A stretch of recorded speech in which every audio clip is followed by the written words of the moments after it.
Assalamualaikum warahmatullahi wabarakatuh. Saya Taufik Abdul Aziz.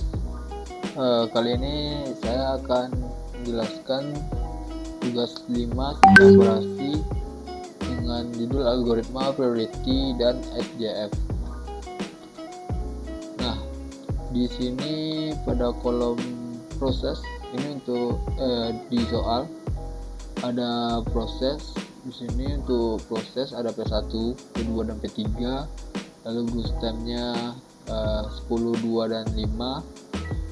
Priority di sini ada 3 untuk P1, lalu P21 dan P32. Dan untuk waktu kedatangannya untuk P1 datang pada waktu 0, lalu P2 datang pada waktu ketiga dan P4 datang pada waktu keempat.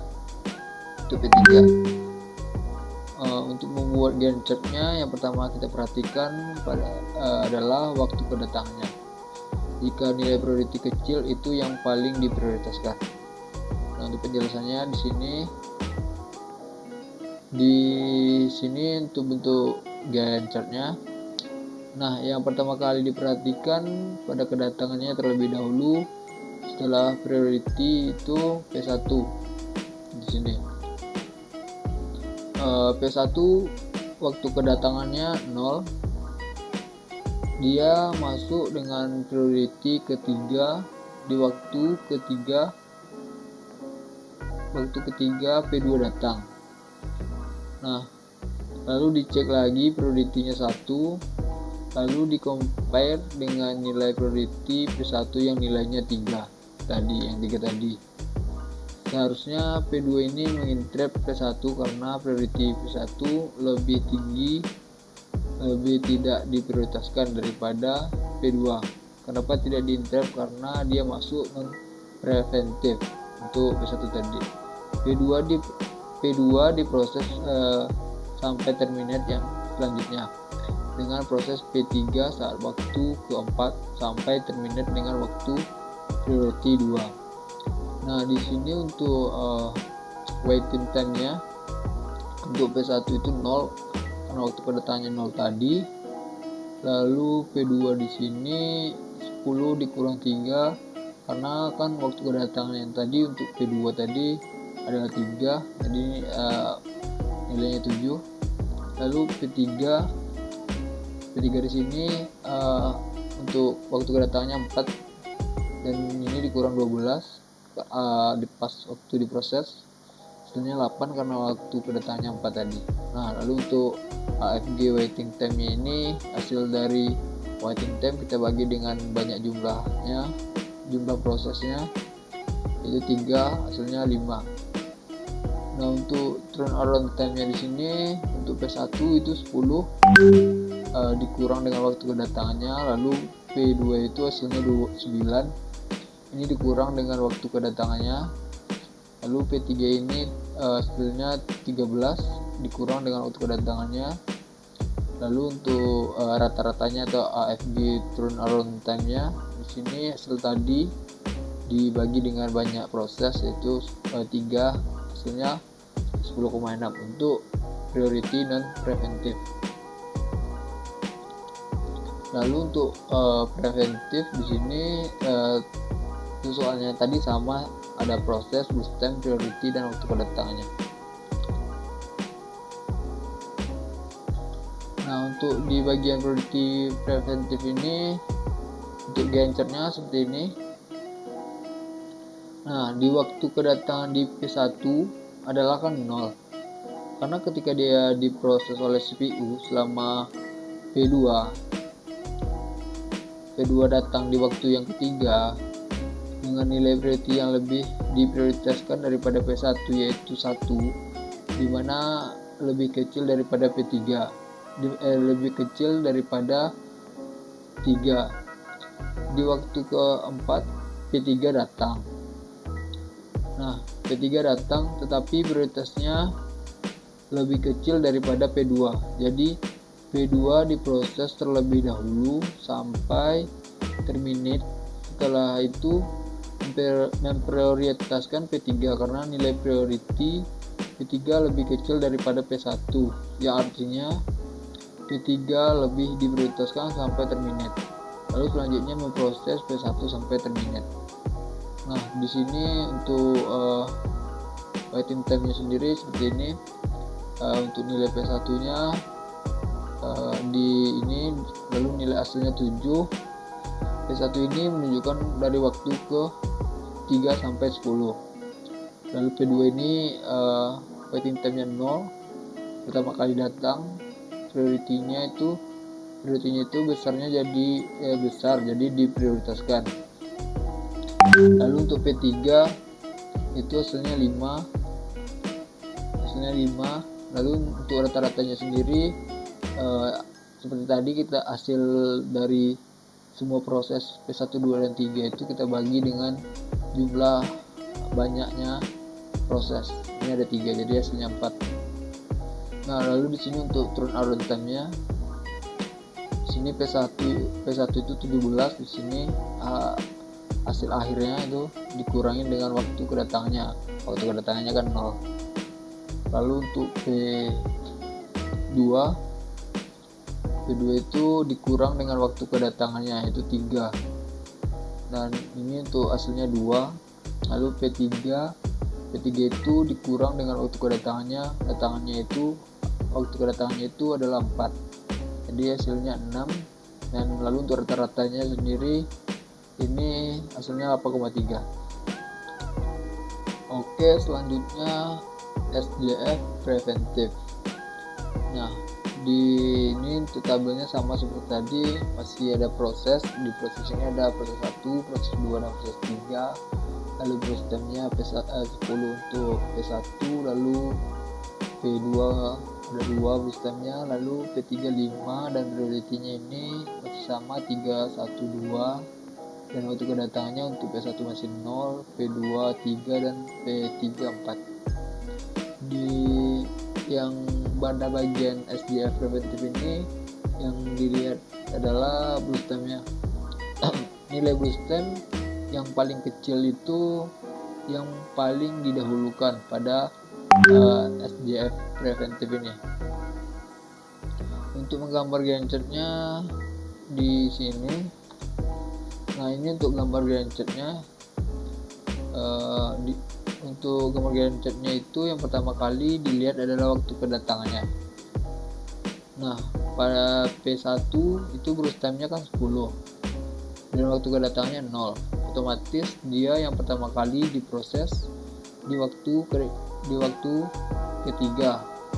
Dan P2 datang P2 itu dengan growth time-nya tadi itu 2 kalau nggak salah. Nah, ini 2 boostemnya itu 2, dimana lebih kecil daripada P1, jadi otomatis P1 di interrupt dan dimasukkan P2. Lalu di waktu keempat barulah P3 ini datang dengan nilai boostem yang lebih besar dari P2. Oleh sebab itu P2 ini dilanjut sampai terminate karena nilai boostemnya paling kecil yang akan didahulukan. Lalu setelah itu baru memproses P3 yang nilai boostemnya 5, dimana lebih kecil daripada P1 sampai terminate. Lalu dilanjut dengan memproses P1 sampai terminate. Nah, untuk waiting time-nya sendiri seperti ini, dimana P1 ini menunggu waktu kedatangan ke-3 sampai 10. Jadi nilai untuk P1 itu 7. Lalu P2 itu 0 karena pertama kali datang pada waktu ke-3 langsung diproses. Lalu P3 itu pertama kali datang pada waktu ke-4 langsung diproses, lalu menunggu waktu ke-5 sampai 10. Jadi untuk P3 itu hasilnya 8. Nah, untuk rata-ratanya sendiri, rata-rata dari waiting time itu hasilnya 4 dengan menjumlahkan waiting time lalu dibagi dengan jumlah banyak prosesnya. Nah, untuk turnaround time-nya di sini untuk P1 terminate di waktu ke-17, lalu dan dikurang waktu kedatangannya. Karena waktu kedatangan P1 itu 0 tadi dan itu 17, jadi hasilnya untuk P1 adalah 17. Lalu P2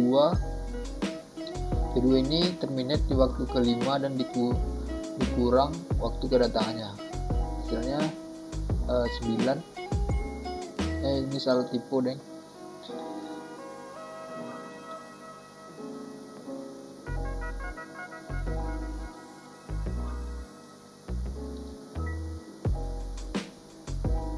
Nah, untuk turnaround time-nya ini P1.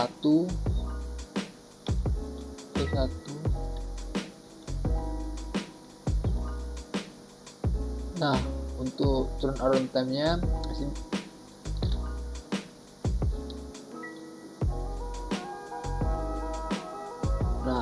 turnaround time-nya untuk SDF preventif untuk P1 terminate-nya di waktu ke-17 dan dikurangi waktu kedatangannya, karena waktu kedatangannya 0 lalu terminate 17, jadi hasilnya 17 di P1. Lalu P2 ini terminate di waktu ke-5 dan dikurang waktu kedatangannya, ini hasilnya harusnya 2 nih, mungkin tipe. Lalu P3 ini terminate di waktu ke-17 dan dikurangi waktu kedatangannya untuk P3 kan tadi 4, di sini hasilnya 6. Lalu rata-rata turnaround time-nya di sini sama seperti tadi, jumlah proses, hasil proses dibagi dengan jumlah banyak proses, hasilnya di sini 8,3. Nah, lalu untuk SDF non preventif, untuk SDF non preventif ini masih sama untuk tabelnya. Nah, untuk Gantt chart-nya sendiri di sini di sini kan di P1 datang dia langsung dieksekusi sampai terminate karena non preventif di waktu ke-3. P2 datang dan waktu ke-4 barulah P3 datang. Mereka itu mengantri terlebih dahulu setelah proses P1 itu selesai. Jadi kan P1 ini datang karena dia itu non preventif. Lalu di waktu ke-3 di sini barulah P2 datang dan disusul oleh P3 di waktu ke-4. Tapi dia untuk P2 dan P3 ini mengantri setelah P1 sampai proses P1 selesai, baru dilihat boostemnya siapa yang akan diproses selanjutnya.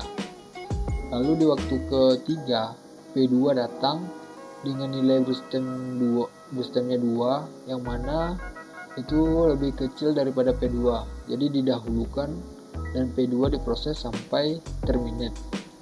Pada waktu ke-4 barulah P3 datang dengan nilai boostem 5, yang artinya itu kan lebih besar daripada P2, dimana P3 akan diproses setelah P2 baru P3 diproses. Nah, untuk waiting time-nya di sini untuk P1 0, lalu P2 itu hasilnya 7, jadi P2 itu menunggu proses dari waktu ke-3 sampai 10 untuk P2.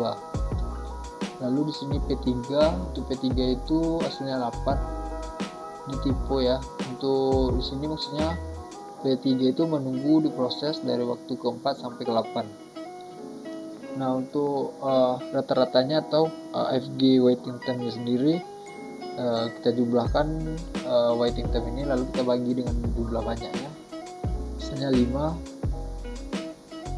Nah, lalu untuk turnaround time-nya di sini untuk P1 itu 10. P1 itu kan dikurangi dengan waktu kedatangannya 0 atau P1. Lalu P2 ini hasilnya itu 9. Itu dikurangi dengan waktu kedatangannya 3 atau P2 itu. Lalu P3 dengan nilainya 13 itu dikurangi dengan waktu kedatangannya 4. Jadi untuk rata-rata turnaround time Dari algoritma SJF non preventif itu di sini hasilnya 10,6 dari hasil jumlah ketiga proses ini dibagi dengan banyak proses. Nah, lalu untuk soal selanjutnya ini diminta buat soal ini untuk soal 1, 2, dan 3 yang saya buat. Mungkin itu saja yang dapat saya jelaskan. Assalamualaikum warahmatullahi wabarakatuh.